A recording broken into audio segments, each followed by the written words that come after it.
Arsenal 3, Manchester United 1. Yes, people, welcome back to another tactical analysis with my good friend Rami from the Stats Optic. Welcome in. I'm happy to be back, man. Good to be here, as always. And we came back with a win, as we were saying after the Fulham game. We said we need to bounce back. This next one needs to be a win. Yeah.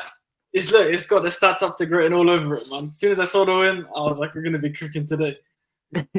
Exactly, man. So we've got another tactical analysis for you guys. As always, if you want to check out the Stats Optic on all his socials, I'll leave them in the description. That's his Twitter and Instagram. He leaves comments and threads throughout most of the Premier League matches, and I'm sure Champions League matches as that kicks off as well. So make sure you check it out. I'm a massive fan myself. But yeah, let's get straight into the content. So starting with the match report. So Arsenal did win 3-1, and it was off 2 late goals. And if you look at from the outset, a 3-1 victory might seem like domination for Arsenal, but I think I'm clear in saying, although Arsenal did have the majority of chances, this wasn't a clean sweep from Arsenal Football Club by any stretch of the imagination. United still did have a danger factor on the counter-attack. So talk me through these stats and what you see from here, Rami. Yeah, I mean, what we can really tell is that the game may be seen closer than it really the score says. I mean, we did score 2 late goals, but the number of chances created from open play is not too different. It's 9 to Arsenal and 6 to United, but I guess it's more, we'll get into it, more the quality of chances that you create. And that's really, at the end of the day, the higher chance, the better goal, the better scenarios you put yourself in, the higher chance you have to score. So essentially, that's what I see from here is that, okay, we're creating a lot of chances, we're taking a lot of shots. We will get into whether or not those chances and those shots were of good quality or not. Yeah, 100% agree with you. And the one big one here is a 7 set pieces to 2. I remember watching the game and we had so many set pieces. I actually thought it was more than 7. If you would have asked me to guess, I would have said at least 9 or 10. I felt like we had so many corners in that game. And I just kept saying, when are we going to convert from them? Because Martinelli, every time he was hitting the first man, and lo and behold, the final corner kick we had of the whole game, Rice puts in the back of net. So yeah, the set pieces, we made them count eventually, especially against Manchester United, who obviously they made subs during the game. But at the start of the match, they had a very short team. I feel like we beat them in terms of physicality and height. I think we were more than happy to go to corners. I think that's why we have so many set pieces. I mean, we didn't have as many free kicks, but we had a lot of corners. And I think we're happy because our team is just aerially more dominant than the United team. 100%. And look, I know you want to play the nice possession style football, the tiki-taka, but corners, set pieces should never be taken out of football in terms of their importance. I mean, look at West Ham United. They've got 10 points out of 12, and Ward-Prowse is a huge part of that. His set pieces going in for Zuma or Agad or whoever's in the box, Antonio, massive part of what they're doing. So, yeah, I think it was good that we managed to convert from the set piece. And look, it won us the game at the end of the day. Okay. So next, let's talk about the attacking approach from Arsenal. So, yeah, I agree. In terms of Arsenal, left side 43%, right side 34%, middle 22%. Now, I thought Saka was quite quiet, actually, in this game. Yeah. I feel like this season in general, he had a really good start to the season, especially that first goal against Forest was absolutely sublime. But since then, he's been a little bit quiet, Saka. And I felt like this game, especially, Martinelli was getting more of a kick in going against Wan-Bissaka, which surprised me because Dalot was the one playing out of position. And I thought Dalot was one of Man United's better players, given that he's playing at left back and we know he's a more attacking player than a defensive player. I mean, if you looked at the team sheet and I saw no Shaw, no Malacia, I would have thought it's Saka's time to cook. But it wasn't that way whatsoever. What did you pick up from it? I think, look, we'll see it as well, is that both teams approach the game with creating an overload on one side and switching play to isolate 1v1s. And what we would see is more, we would create the play through the right side, through Odegaard, Ben White, and Saka. And as we saw in the first couple of weeks, we would switch the ball straight into Martinelli to have a 1v1.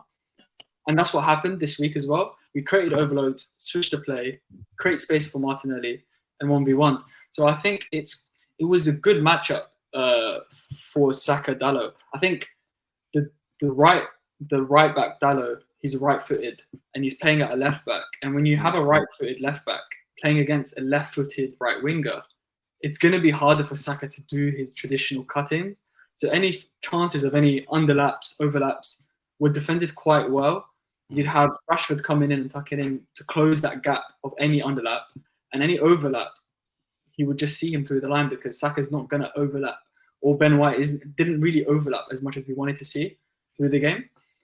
But yeah, I think what we saw, I guess, both teams really tried to take that approach, and that's how really Man United's first goal was created. It was play through the right side, Wan-Bissaka, and then Eriksen plays the ball into Rashford, and then Rashford is isolated against Ben White and Saliba. So Yeah, no, I agree with you. And if you look at Man United's side, right, 42% off the right side, I thought that was one of Anthony's better performances for Manchester United.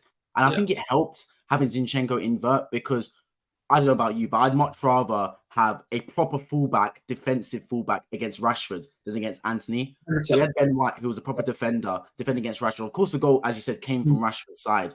But I thought other than that, Rashford was fairly quiet in this game, whereas it was Anthony that we were willing to give more of an opportunity to and giving more space on Anthony's side. And although Anthony had a really good game, I felt like we allowed him to have a I bit think more we did. freedom, a bit more Yeah. creativity. I think that's what Ten Hag's approach to the game was. It Mm. was play through the right and give the ball to the left in the final third. I think we'll see that in the stats that come up. Anthony had no shots. he didn't have any shots on goal, and there was no direct threat from the right side. But it would build up. There was a threat from that approach. But yeah, I agree, definitely. Perfect.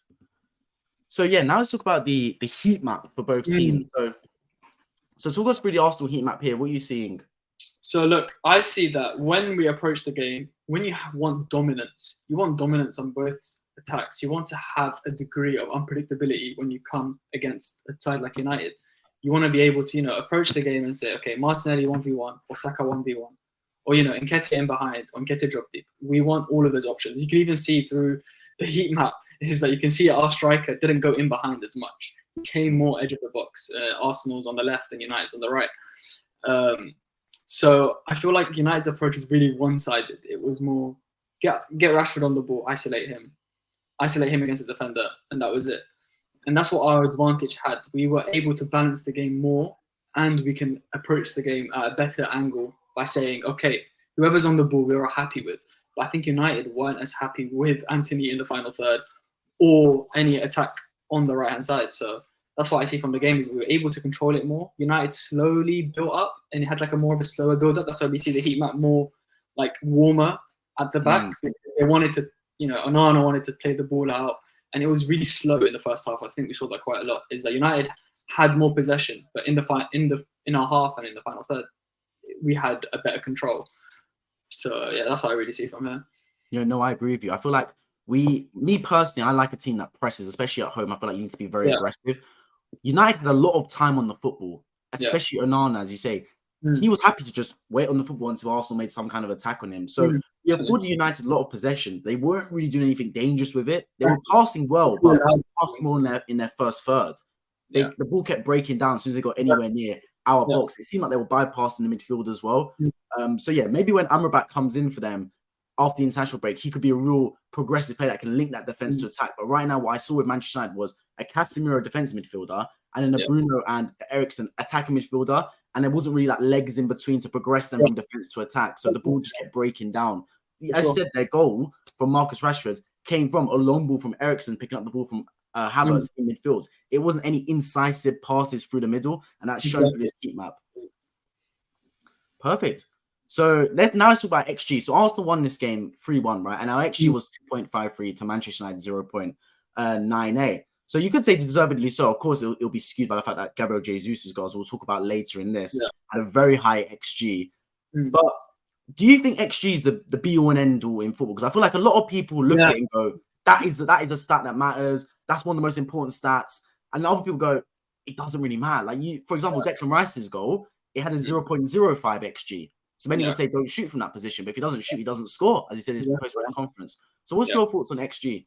I think in general, its use has to be applied correctly. XG is such it was the first thing that came out, and that was like, oh, here is stats, and they just put XG in your face. It is used best when an attacker wants to develop a better understanding on what positions he wants to take.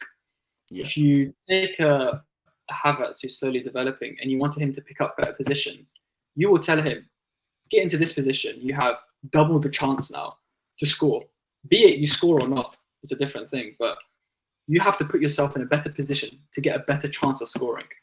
The higher the chance of scoring, you may score, you may not. But putting yourself in a position where you can do that, it's more than helpful to an attacker and more than helpful to a team when they want to target different areas of the goal. So, we saw here really Arsenal, you can see that they understood that and they would take better shots and better quality shots. We had a lot of cutbacks during the game. we were able to really understand where our chances and where we should take them better than United. I feel like United it was a lot of them other than the goal was more hit and hope.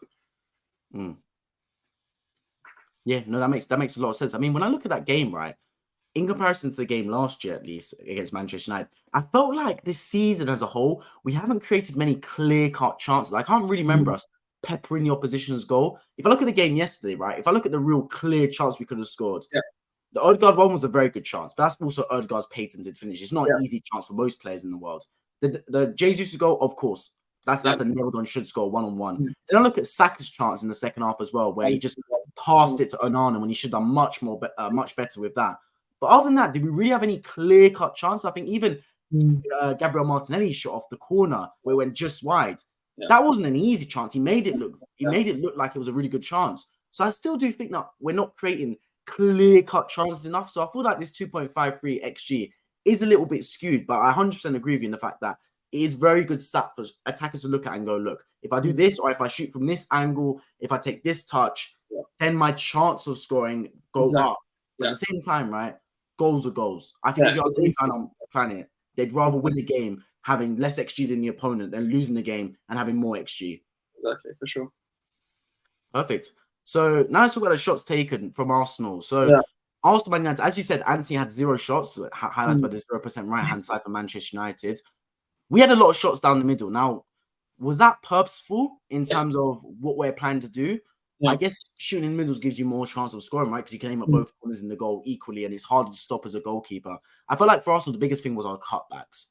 That's it. Highlights in this, but whenever we had the ball on the wings, whether it was Martinelli, Saka, Zinchenko, Ben White, whoever was on the wings, the first part they'd look at was the cutbacks. And of course, we scored our first goal from that with Odegaard, and Havertz had a really good chance in the first half as well, where he miskicked it. I think it's exactly that. It was the cutbacks. I think what happened was United wanted to press us man to man, and when we were able to get out of that man to man pressing for our goal when we came back at 1-1, Martinez high pressed, and followed man marked Nketiah, and that pulled him out of position.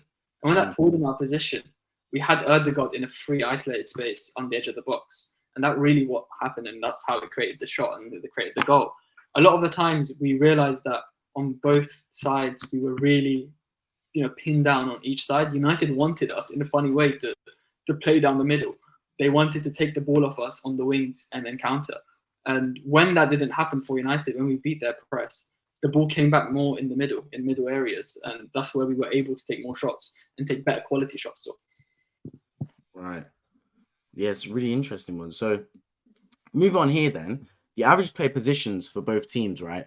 So this is actually a really interesting one because it actually looks very similar in the sense that Martinelli 11 for Arsenal, so far off the rest of the players in terms of his attacking outlet. Then you look at Rashford for Man United, same thing, so far forward compared to the other players, and then both teams have it very clumped.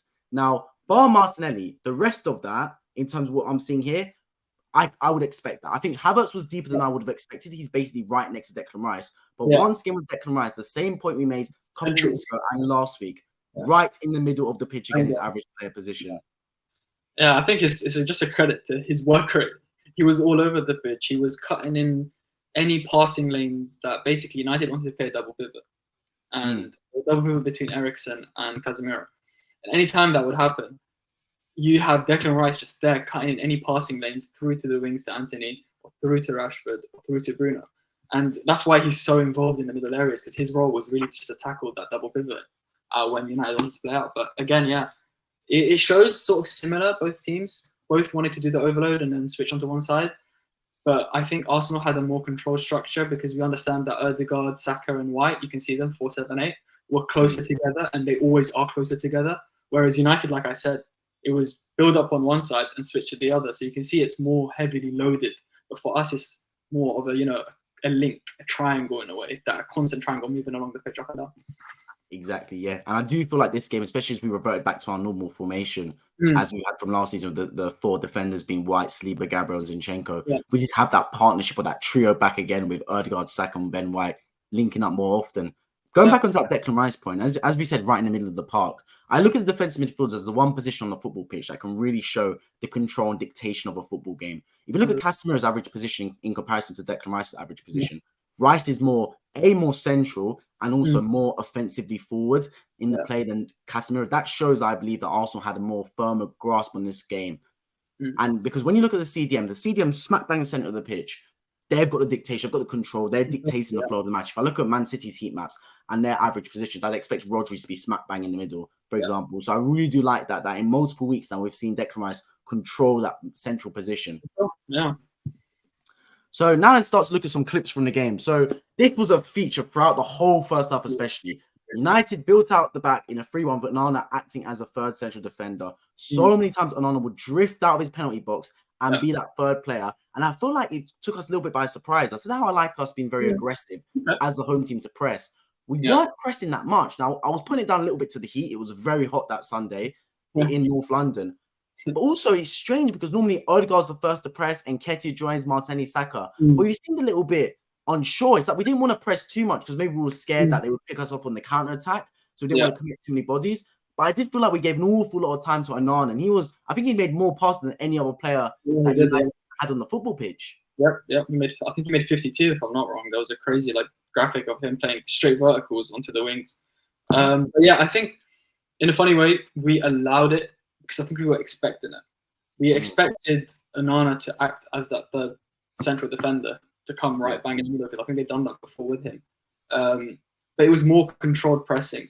And it was the pressing trigger. And the pressing trigger came from Lindelof or Wan-Bissaka on the ball. So we were waiting for them to get onto the ball. And when we were on the ball, there was an amazing clip where Lindelof got onto the ball, Wan-Bissaka came up high, and Odegaard and Martinelli just started pressing, and they were running up. And there was a clip Martinelli coming right across on Arna as well. So I think we were expecting this, but at the same time, United did really well to just pin verticals into Antony. And again, at the same time, we saw in the first graphic on the left, again, this was a double pivot I was talking about. Eriksen, Casemiro playing in the double pivot, and you can see we expected, and that's why we saw Havertz so close to Rice in the post in the image before, because Havertz was essentially following Casemiro. His role was to press him, get up in front. Nketiah was to disturb the passing lanes. Odegaard to stop the passing lanes between him and Dalot, between Eriksen and Dalot. And yeah, I think in a funny way it was controlled, but at the same time it's not what we've seen from United before because of their new addition of Onana. Interesting. So now this is a big one, and this had me cursing Havertz. I can't even lie to you. Havertz missed chance. Confident Havertz scores this. Now, those of you guys that missed it, long story short, the ball fell to Havertz on his left foot. Perfect. The screenshot shows it perfectly. And he miskicked it, scuffed it. The ball drifted over to Nketiah, but I believe Lisandro Martinez got there first and hooked it clear for a corner. And at the time, I'm thinking, it's schoolboy. The ball's fallen to him, and he's just completely miskicked it, snatched at the opportunity. A confidence Havertz scores this, sure. I still do think, though, that are we going to see the best of Havertz? Is there an adjustment period? Is it just that he's not quite good enough? I think, to be honest, I'm missing Xhaka a little bit in that position. Yeah. To be honest with you, is Havertz ever going to be that Xhaka player? Or do we have to just learn to live with a new era of Arsenal that won't have a Xhaka defensive and attacking player, and instead a more offensive player in Havertz? I'm not too sure, but tell me what you saw from this. I think really I think it just boils down to mentality, and there's no stat in the world that can back him, or there's nothing in his favor. But it's going to be something over time that he has to build mentally. I think he has to score his first goal first. So I feel like dropping him will not help. It's like trying to fix a broken toy. We bought a broken toy from Chelsea, and he brought him into an Arsenal team that he now has to get up to the pace and he has to score. It feels like almost he thought he scored in his head. He thought he took the shot before he even took the shot because he sliced it. So yeah, over time we're gonna have to wait and see. I think he didn't have an awful game. He came, he did what he had to do. It's that clinical edge is that we're waiting for, and I think moments like this is what gives you the clinical edge, and it's moments that fans begin to believe. But we're not too far from it. He's picked up great positions. We've seen it in the last couple of weeks that the positions that he's picking up, it's just a moment of time, really. Yeah, but should we have the patience with him then? Because you say it's going to take some time. For example, Fabio Vieira's had a fantastic start to this season. Yeah. Surely he should be knocking on the door to be that second number 8 in this Arsenal team over Kai Havertz based on merit and performances this season. Or is it Arteta, his ego, his arrogance, and he's trying to justify £65 million for him? So he just wants to start Havertz until he actually has to by force drop him, I guess. Yeah, I think when you invest 65 million, it's same when we did with Fabio Vieira, 35 mil. We didn't really see the greatest of him in the first season, but now he's starting to pick up. So I think what's happening here is we're giving him the keys. We're telling him, look, this is your chance. This is your moment. You need to pick this up. You need to score. This is your chances. We're creating the chances for you. Here is your moment. And I think we're trying to build something that he didn't have in Chelsea, where it's consistency. And maybe over time we'll have to see. It's something that we cannot predict or cannot, I hope so. So conceding a goal from a counter-attack. So this was carbon copy. I'm sitting there thinking all over again, Manchester United scoring on the counter-attack and us conceding at the Emirates. We just can't seem to get it right. As soon as Marcus Rashford picked up that ball, I knew exactly what he was doing. I knew he wanted to get on his right peg. I knew he wanted to get into the center of the goal. And we just let him go inside and inside. We had Ben White there. We had Saliba there. We had Gabriel shifting over. And no one could stop him, man. So what do you make of this? How should Arsenal have dealt with this? Look, we've now, I think it's 7 games where we've conceded first from the first shot against us at home now in 2023. So it's not a great start in our favour. It's something that we're going to have to just build a resilience against, because coming down first at home is not a great thing to have when you have fans trying to back you and all of that. I think in this chance, I think it's predictable. It's predictable what he's trying to do. And I think what the issue was, it felt like White and Saliba were trying to show him on the inside. And I feel like one should have shown him on the outside, and one should have just been down the inside to just say, you're not getting through here. But we followed them too much. And it's like their plan worked. We gave them what they wanted. Exactly, agree. And also Ramsdale's position. So I appreciate this is a screenshot, so it doesn't tell the full picture. But for me, he's not covering enough of his far post. Maybe he's been scarred from last season where he got beaten at his near post to Rashford when he scored the first goal at the Emirates last year. But I feel like Ramsdale got a hand to it. So it wasn't directly in the corner because Ramsdale did get a palm. So he actually pushed it off the post and in. So I'm thinking if Ramsdale rotated quicker and got a stronger hand to it, he tips it wide the post. Now, make no mistake about it. If he did save this, it would have been one of the saves of the season. It would have been a fantastic stop. But it's a fine margins in football. Just like Garnacho's goal was marginally offside. If Ramsdale rotates slightly quicker and gets a stronger palm to it, we don't go 1-0 down at the Emirates, and it could have been a different story.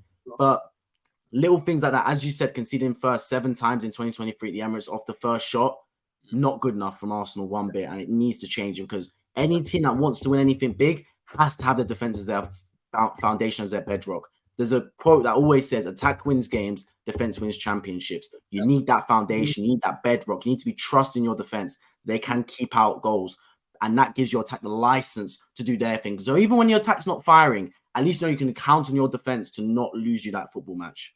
Exactly. Yeah, I agree. So let's move on to Arsenal's goal, which was like, 38 seconds, 40 seconds after they scored. Very quick, we were creating nothing. They scored and it kicked us into life. So this was brilliant interchanging football, I believe. It was Zinchenko at the heart of it alongside Martinelli and Nketiah. And then as we were talking about the cutback, always open, off to Ødegaard, and fantastic finish, man. This boy knows exactly what to do when he's in those positions. That left foot is dynamite. Exactly. Brilliant, brilliant goal. And then fast forward into the main moment of the match. I mean, just 10 minutes earlier, Garnacho is this far away, the width of my head away from winning the game for Manchester United.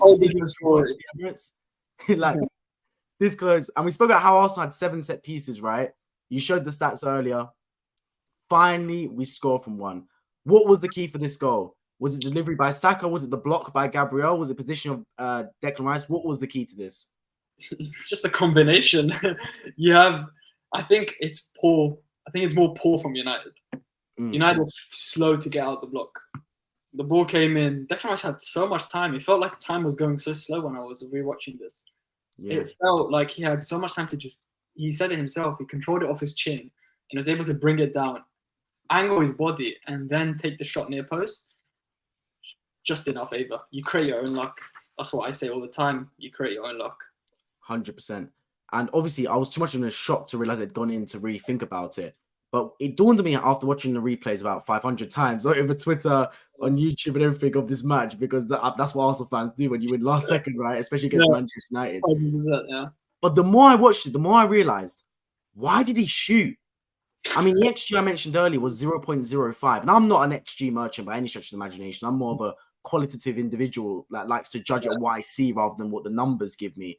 Yeah. But even as such, I don't think there'd be a single person or coach on this planet that would tell anyone to shoot from this angle. He's moving away from the goal. He's not even looking at the goal. His body angle's away from it. He's had to turn, swivel, and right foot smash it low and hard. It takes a couple of ricochets, I believe, off Johnny Evans, and then Andrew Nana doesn't get a strong enough palm to it and gets it and pushes it into his own net.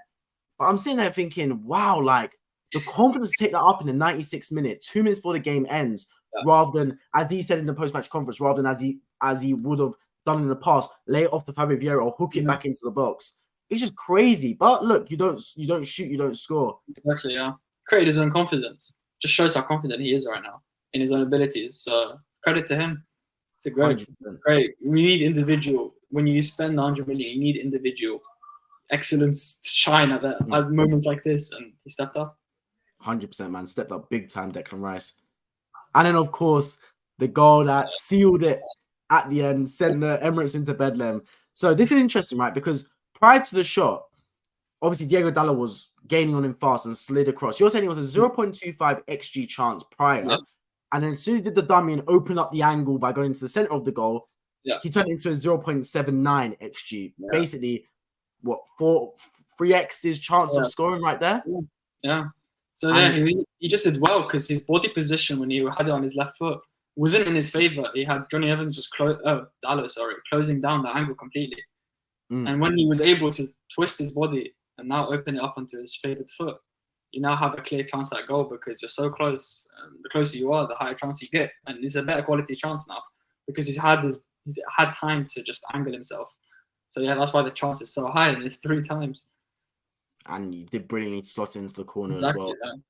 Fantastic goal to obviously round up to 3-1. So, player of the match, I don't think this is really a surprise. Declan Rice once more, that lone pivot in midfield, but what a player he is, man. What a player. I think it's the first, if I'm not mistaken, aside from Mbappe and Neymar, the best value 100 million has got. I don't know if I'm mistaken. Yeah. That is the best value 100 million can get right now. I'm looking at every Premier League club that has bought for 100 million or more. And I don't see anyone that has a better player than Declan Rice right now. I mean, excluding the Premier League, I can't remember exactly how much Bellingham cost, but he's looked like a fantastic signing as well for Real Madrid. Yeah, definitely. Someone in my comments the other day, actually, when I was live streaming after the Arsenal United game, said, imagine if Arsenal had bought Bellingham and had the midfield three of Rice, Bellingham, and Ødegaard. That would have been something special, man. I picked up my Real Madrid Bellingham jersey, and I was thinking about it today. I was like, that would have been a special 3 in midfield. Oh, that would have been absolutely fantastic, man. You ran into those 3 in there. But yeah, Declan Rice once more shown what a special player he is for. Look, 105 million. I know he got the goal today, and the goal will be forever in his mind. He would have had a good time that night, I'm sure.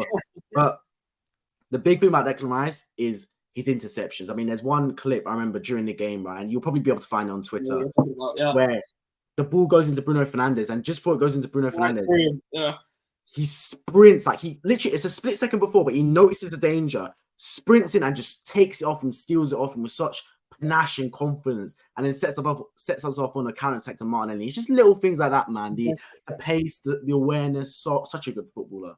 Yeah, it's what quality, buys. Top quality, and then this shows his carries as well, because he's not just a player that's going to recycle and recover. He's a player that's actually going to transition the football from defense to attack as well. So look at those runs, those progressive sprints, 21 carries in total as well. So what do you notice from here? I noticed that it's more to the left than it is to the right. There are more runs being carried to the left, and it's exactly what we wanted to do during the game. So it just backs up the point that we saw. 100%. And in his passes as well. So look, Mr. Do It All, I guess, just all over the football pitch, making all those passes. A lot of lateral passes as well, I notice. Yeah, definitely, yeah. But again, it's just so diagonal, like so vertical, so diagonal. And it's the diagonal passes that are the keys, because they're the ones that he's playing the ball into space. He's allowing Saka to enter the space and to run into that space. He's recycling play really well. Yeah, it's everything that we could ever ask for in a DM. 100%. And look, with Thomas Partey being injured for the next 6 to 8 weeks, or how much it's going to end up being, so I never want to make a prediction with that man, because he can't even stay out of the treatment room, to be honest. we're going to need Declan Rice to step up big time in that number 6 position. He's been doing that so far, especially because we don't know who's going to be playing in front of him, whether it's going to be Havertz or Vieira for our next game against Everton. But all we know is Declan Rice needs to be a massive player in there, and he's proved it so far. I thought against Palace and again today against and again on the weekend against Manchester United. He was absolutely fantastic. So long may it continue as well. I want to appreciate everyone that's tuned into this tactical analysis today for Arsenal 3, Manchester United 1. As always, make sure you subscribe down below if you're new around here on my road to 5,000 subscribers. Hit the bell notification button so you never miss a future video on this channel. Drop your thoughts in the comment section. We'd love to hear it. And also make sure you check out the Stats Optic on both Twitter and Instagram. I'll leave all the links in the description as he posts thoughts throughout the majority of Premier League matches, threads, and stats as well. But yeah, we'll see you guys in our next game after the international break, which will be between Everton and Arsenal. I appreciate everyone for tuning in. Hope to catch you all in my next one. Take care.